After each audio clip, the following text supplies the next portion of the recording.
What's up, YouTube, and welcome to Codename Scream. I am that horror guy. And I'm Mel. And we are discussing some more 90s horror for you guys. This is oh so 90s. This is as 90s as you can get. This one is about as 90s as it'll ever be. Yep. Including the ones we've discussed here this week as well. Yep. And if you're on our Patreon, we discussed the Scream films a little bit further for you guys. And those were about as 90s as you could get as well. But what are we doing today? We are doing the most 90s film of all time. Up there. It's up there. I Know What You Did Last Summer. Did you? Yeah. Oh, wait, we were in here. We were in here. Yeah. It was released October 17th, 1997. Directed by Jim Gillespie. Say that 3 times fast. Jim Gillespie. Jim Gillespie. Jim Gillespie. Yep. You're going to lose it. We're going to lose it. Written by Kevin Williamson, which, some more 90s trivia, the creator of Dawson's Creek. That is hilarious because of our coverage with Scream 5 here. Yes. Scream 5, by the way. Yes. He produced and wrote on all 5 of the Scream movies as well. Mm-hmm. So, that's, yeah. And the big one. And executive producer of Halloween H2O. Because it isn't Codename Scream without some... There's got to be a Halloween tie-in. Somewhere. Always. Always. Yeah. I don't know. Dawson's Creek. That's funny because I didn't even read these notes before. And then in Scary Movie. Uh-huh. The what's his face? Dawson. Is his name Dawson? I don't know. I've never seen the show. I haven't either. Is Dawson the Creek? Is Dawson the kid? The kid. All I think of is Jay and Silent Bob. I would have drowned his ass in the creek. But you know the dude, the Dawson's Creek dude. The Dawson. Then he's in Scary Movie. James Vanderbeek. Yeah. Oh yeah, that's his name. Hmm. It's the Dawson. It's the Dawson. I don't know. I've never seen the show. I don't know. I know that Katie Holmes still looks like a child. You actually watched that show? Yeah, that is Illuminati. Katie Holmes still looks like a child. So. Oh yeah. Okay. Anyway, I digress. Produced by Neil H. Moritz, Eric Reeg, and Stokely Chafin. Okay, and because we're on theme of misreading names all week, I thought that said Eric Rutan. I was about to be like, yes! Slamming riffs and producing hits. Oh, yeah. Yeah, he's best known for I Know What You Did Last Summer and Cannibal Corpse. Yeah, and 80 Turtle. And 80 Turtle, Eric Rutan. But Stokely Chafin, that's a name. Stokely. He is stoked. Ed Chafin. Stoked about Chafin. He's stoked about Chafin. Whew. That's one of us, brother. This has crazy budget box office stuff. Yeah, because we started off this year with some stupidly good numbers. Yeah. Way to go, 90s and early 2000s with some stupidly good numbers. This has a mild Babs. Yeah. Yeah, like this is like this is a Lil Babs. Lil Babs. If you don't know what we're talking about, watch our other videos because we explain. It's going to become a recurring theme. It is. It's a big ass budget. Yeah. And we'll have a graphic eventually, and it's going to be great. But so budget $17 million. So still strong. I have no idea where like 16.5 of that million went, but it's I'd like to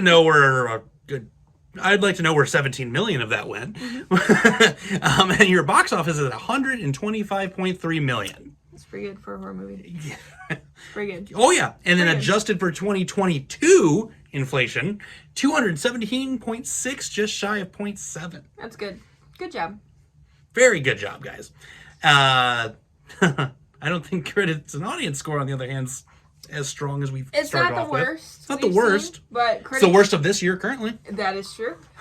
Critics score 45%, audience score 40%. So, wow. Yeah, pretty close. Yeah. So we're going to give you guys the opportunity to watch for yourselves with the link in the description here below for you to check it out. This one is on Amazon. That's where I actually watched it. Shockingly enough, did not own these ones. I got the DVD with all 3. Oh, I ordered it on Amazon. Nice. I feel like this is a movie you have to watch. I will drop that link down there as well for you guys so you can check that out with us as well. Pretty much just don't keep secrets. Point blank, guys. Don't hit people with your car and dump a body in the lake either.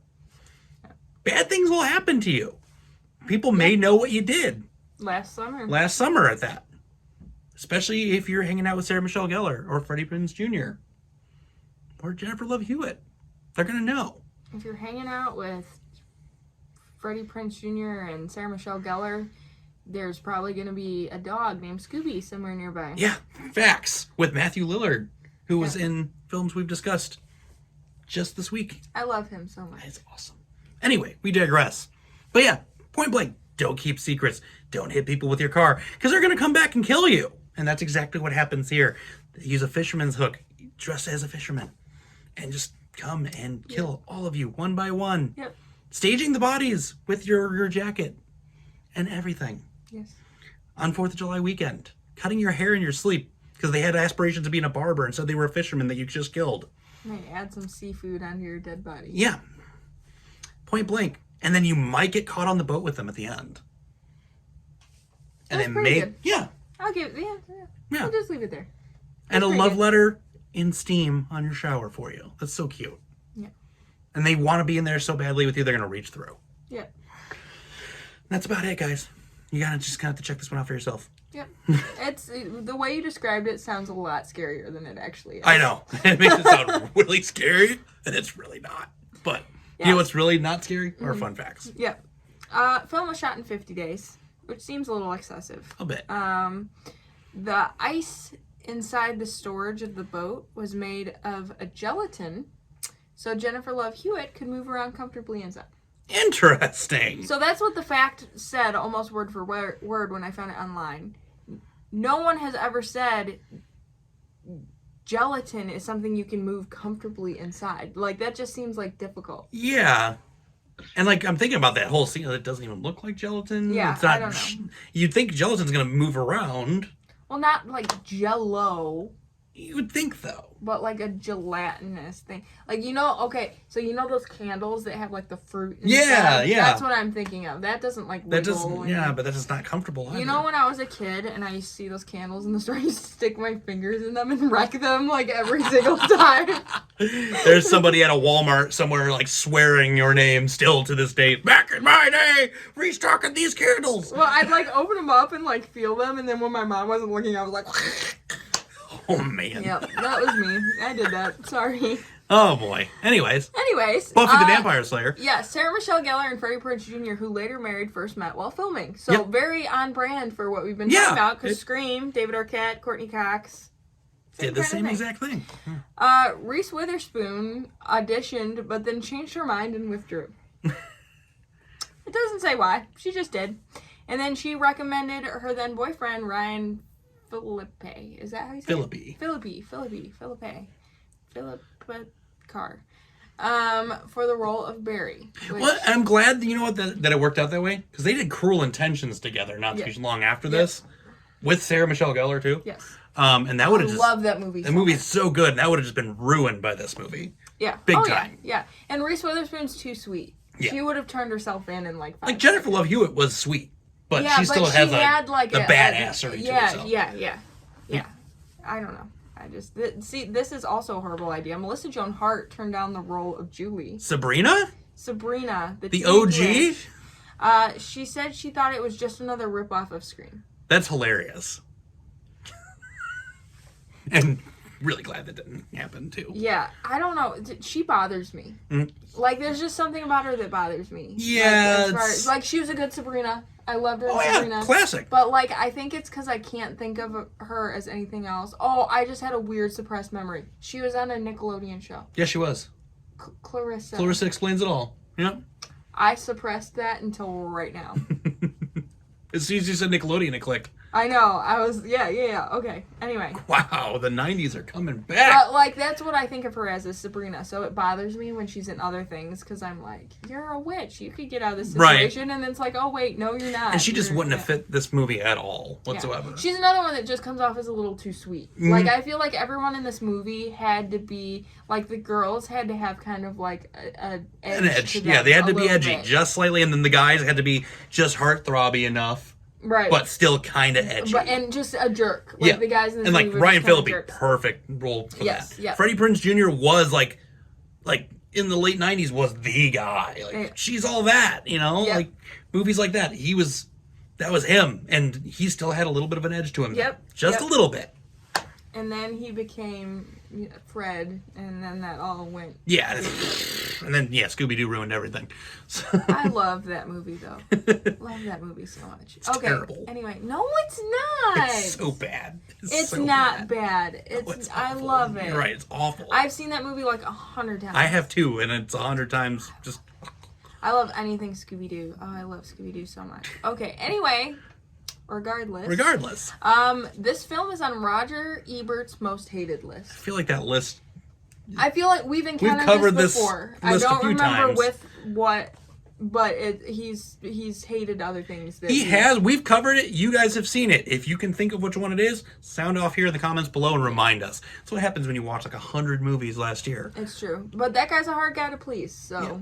But did it make our most hated list? That's the most important question of all. That's what you're here for right now. It did definitely hit mine. Yeah, it's. This movie's just, it's good-ish. I'm indifferent about this movie, to be honest. I'm going to say what I say all the time. Okay. It's fine. It's fine. It's fine. It like, for me, it's like, I'm just very indifferent about it. See, this is a thing that I feel like is more nostalgic for me, and then that's why I kind of like it, because I remember watching this on MTV. Yes. You know, and it, like, when it... I don't know how old I was. I don't remember. But I know it was in the early 2000s probably when this was on MTV, and I was like, this is so cool. Mm-hmm. And then I went back and I watched it, and I was like, this is so not cool. It's hokey, and not in a good way, really. And you don't get enough on-screen kills. Yeah. Like, especially, like, Scream and Scream 2 at this point have been a thing.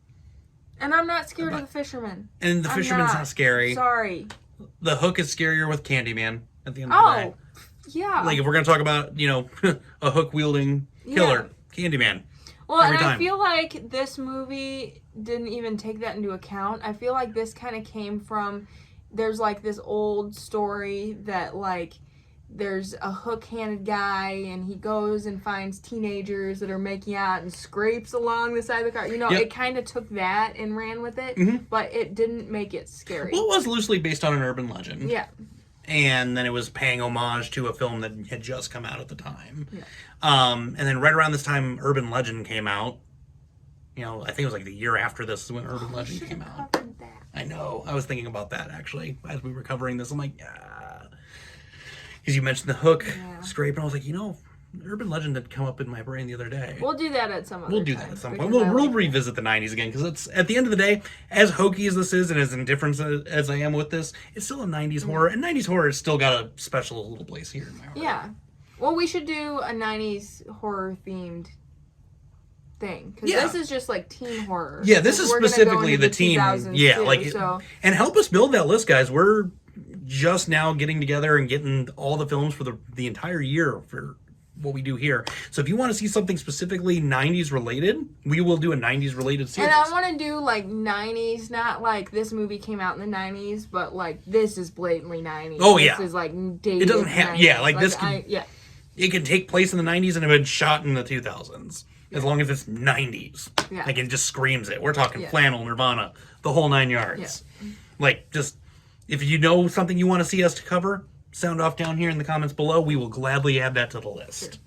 Sure. But, as Mel had already said, we're doing a kind of a teen horror to start off the year with. As this week, you know, clearly showed. And we got a couple more coming up here for you shortly to finish off this. If you guys have watched this movie, please sound off in the comments below. Let's talk a little bit more with you guys. If you haven't seen it, I'd be surprised at this point. But if you haven't, you might not have. Check it out. There is a link in the description below for you to check it out on Amazon. And for those of you who want to talk a little bit further, save that for Facebook, Twitter, Instagram, or email. I just want to hear from you if you think this is a legitimately good movie. How many licks does it take to get to the Tootsie Roll center of a Tootsie Pop? The world may never know.